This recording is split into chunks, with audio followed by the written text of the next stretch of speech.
வயசுலேயே என்ன செய்யணும்? கேள்வி கேட்கணும். நீங்க எப்படி ஆசிரியர்களிடம் எதிர்பார்க்குறீங்களோ கம்பால் அல்ல அன்பாலுங்கிற மாதிரி நீங்கள் ஒரு விஷயத்தை எதிர்த்து கேட்கும்போது அந்த கேள்வி என்னவா இருக்கணும் அப்படின்னா சட்ட ரீதியாக இருக்கணுமே தவிர எப்படி இருக்கக்கூடாது, அதிகார தோரணையில இருக்கக்கூடாது. சரியா? அடுத்து என்ன பார்த்தீங்கன்னா இப்போ ரெண்டு விஷயம் பார்த்துட்டு வந்துட்டோம். இன்னொன்று நம்ம நாட்டில் இருக்கிற மிகப்பெரிய விஷயம் என்ன அப்படின்னா குழந்தை திருமணம். குழந்தை திருமணம் பெண்களின் திருமண வயது 18, ஆண்களின் திருமண வயது 21. எதுக்காக இந்த திருமண வயதை நிர்ணயிச்சிருக்காங்க அப்படின்னா நம்மளுடைய மனசு பக்குவப்படும் காலம் எப்போ அப்படிங்கிறத பார்க்கும்போது பெண்களுக்கு ஒரு காலம், ஆண்களுக்கு ஒரு கால நேரம் எடுக்குது. அந்த பக்குவத்தின் போது நம்ம திருமணத்தை செஞ்சுட்டா என்ன ஆகும்? நம்ம நல்லா இருக்கலாம் வாழ்க்கையில.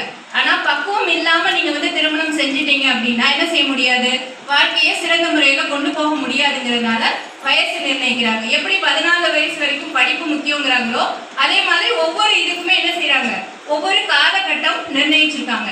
அந்த நிர்ணயிக்கப்பட்ட காலத்துல ஒன்னொன்னும் நடந்துச்சுன்னா என்ன செஞ்சுக்கலாம், வாழ்க்கையில முன்னேறலாம். நீங்க அதுக்கு முன்னாலே ஒன்னொன்னும் யோசிக்க ஆரம்பிச்சீங்க அப்படின்னா என்ன செய்ய முடியாது, வாழ்க்கையில முன்னேற முடியாது.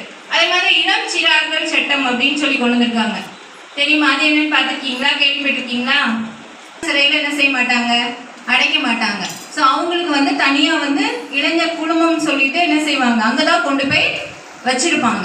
அந்த மாதிரி சின்ன வயசுல தப்பு செய்யறது எப்போ நம்ம தப்பு செய்வோம் அப்படின்னா நம்மளுடைய கடமை உரிமையை நம்ம மறந்துட்டோம்னா தப்பு செய்வோம். இப்போ உங்களுக்கு ஒரே ஒரு சின்ன கடமை தான் இருக்கு.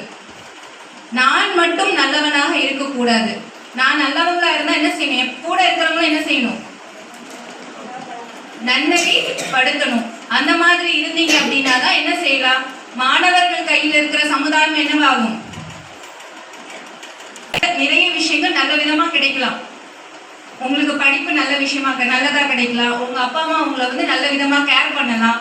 அதுக்கடுத்து நீங்க இங்கிருந்து போகும்போது சிறப்பான மாணவ மாணவர்களா வெளியில போற மாதிரி எல்லாருக்கும் அந்த விஷயம் கிடைக்கிற மாதிரி இருக்காது.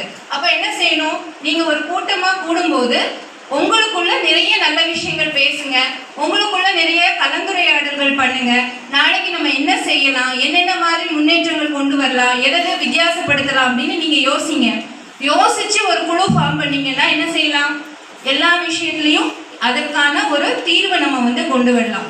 இப்ப அடுத்து பெண்கள் நாட்டின் கண்கள், பெண்கள் பெண் சுதந்திரம் தான் முக்கியம் அப்படின்னு சொல்றோம்.